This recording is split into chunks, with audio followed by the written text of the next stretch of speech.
I was a victim. And I'm not embarrassed to say, oh yes, this happened to me. Now people can find out and they can know, oh, this happened to you, and they can be talking about it all they want. It's not gonna hurt me anymore. It's not gonna bring me down anymore. It's actually gonna give me more power to keep on going and to keep living my life stronger than what I was back then. And it's like I told her, there's a big hole. This is a big hole right here. You're in there. I'm out here.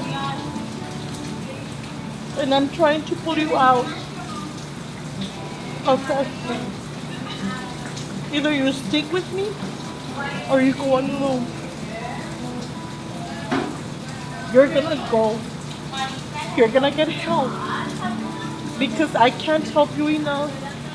I'm doing all I can to get you out of this hole.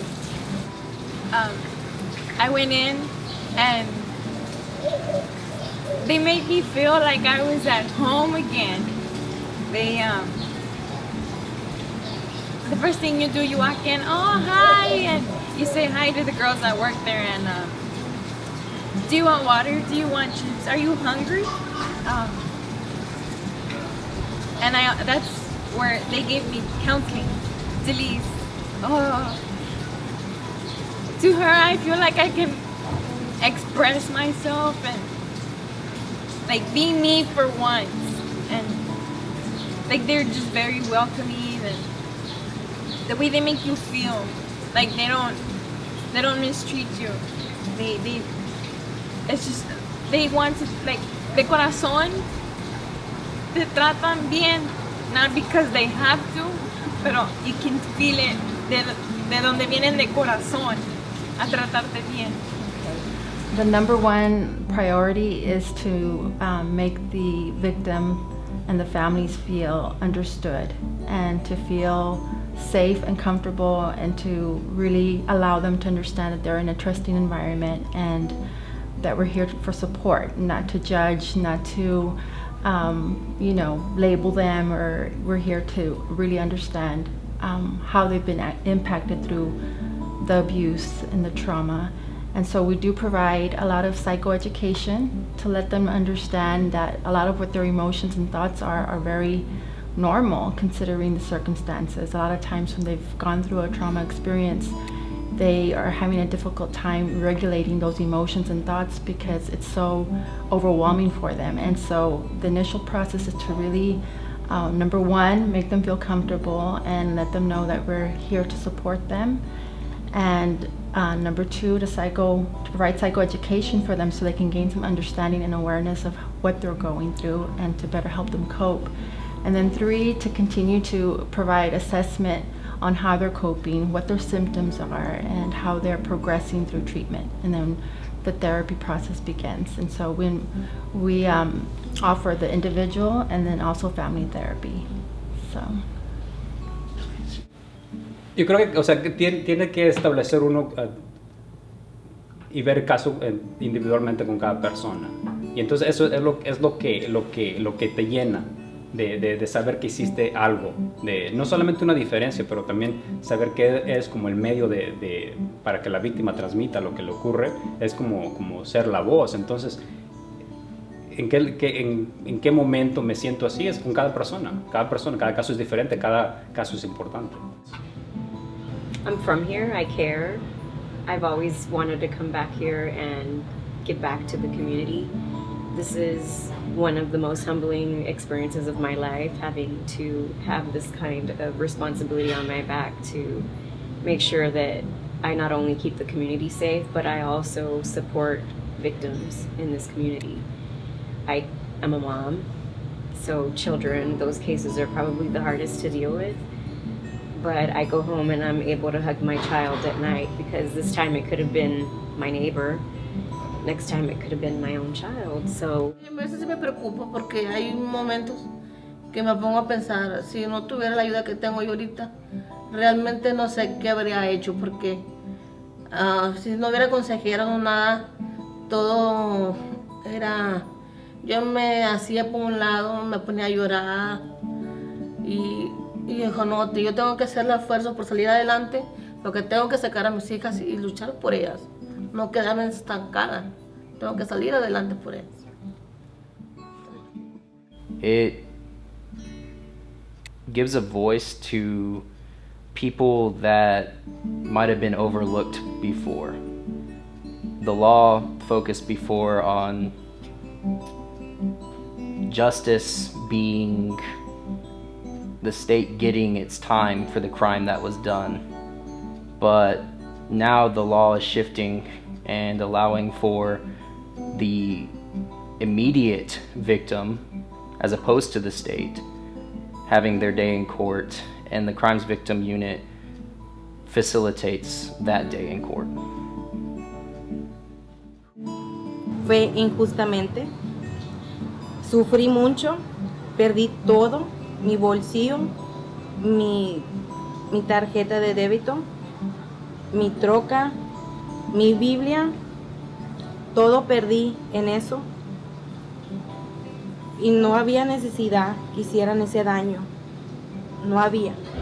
Porque yo sufrí mucho caminando para venir al trabajo, de la Sagunada hasta Río Grande. Pero gracias a Dios salí adelante y soy victoriosa en esto. We meet with them at the beginning of a case, and that's where your relationship kind of starts, you know. You have a file, but it becomes so much more than that. You get personally invested with the person, what they're going through. Sometimes it's an entire family. Sometimes it's a young child. Sometimes it's an adult. Sometimes it's an elderly person. And depending on the situation, you know, I've had times where I actually meet them out for a cup of coffee just to humanize that role, you know, that aside from being their advocate, I care. Well, we meet with the victims a lot. We go downstairs, we ask them about what happened, we become familiar with them, we establish a rapport. It's one of the best ways to prosecute the case, but when you do that, I know for me personally, the rapport you build is a relationship, and it kind of, I connect with them, and a lot of times I like the pain they feel, I feel that a lot too, and it really, sometimes it gets to you, and you want to do your best. It drives me, basically. Pues el programa ha sido, para mí, me ha servido mucho porque nos ha ayudado mucho a recuperarnos de esto que nos pasó. Son cosas que no deben de pasar, pero hay mucha gente mala en este mundo y resulta que pues, realmente nos pasó a nosotros y estamos saliendo un poco adelante. I love what I do. I love working with children and families. I've been doing it going on 14 years, and I love it. I have a passion for it, and I believe it's necessary, and the more that we can help, the better. Sí, porque pues me refirieron con una consejera y es la que las está viendo ahorita las niñas, porque una de ellas desde que pasó lo de su papá se portaba bien rebelde y como quiera están platicando con ella y ya le están ayudando para que se supere. My role is I'm assigned as an investigator with the district attorney's office, and my role basically starts when the crime actually happens. I usually get called out to crimes such as murders, stabbings, shootings, and I deal with the victims' families right off the bat, and then of course refer them to our programs or our crime victims so they can help with the programs that we have. Our DA has always been very pro-victim, and his vision has always been to have this sort of area for crime victims. Never had this type of setup been available to victims in our community where they have a safe haven, they have a place that's strictly for them. You don't have to be waiting in the hall as the defendant passes in front of you. Now they have somewhere that they can wait, relax. It's very calm, it's peaceful. We try to make sure that all victims feel welcome at any age. So we've got toys in there, we're willing to accommodate any and all. And es un lugar muy muy pacífico. Nosotros entendemos que esta gente está pasando por situaciones que no podemos imaginar y queremos hacerlo mejor. Pues, pues sí, pueda que, o sea, somos víctimas, ¿verdad? Pero ellos me han enseñado aquí, me han ayudado los grupos de apoyo y todo a perdonar, sentir una paz, a perdonarlos a las personas que hayan hecho daño. Pues ni modo, ya no podemos hacer, esperamos la justicia, y si la justicia no nos ayuda, pues la justicia de Dios es la mejor. The first thing that clicked my mind, I said, if I was still in the position that I was, how would I want to see myself in the future? So I would, like, I pictured maybe this will, I probably help somebody, and on them seeing me like, hey, I was there, but look at me now, I didn't let it kill it. I overachieved it. And in reality, I think I killed that part of my life, and I was able to close it. I was able to close that chapter and look at me living my new chapter.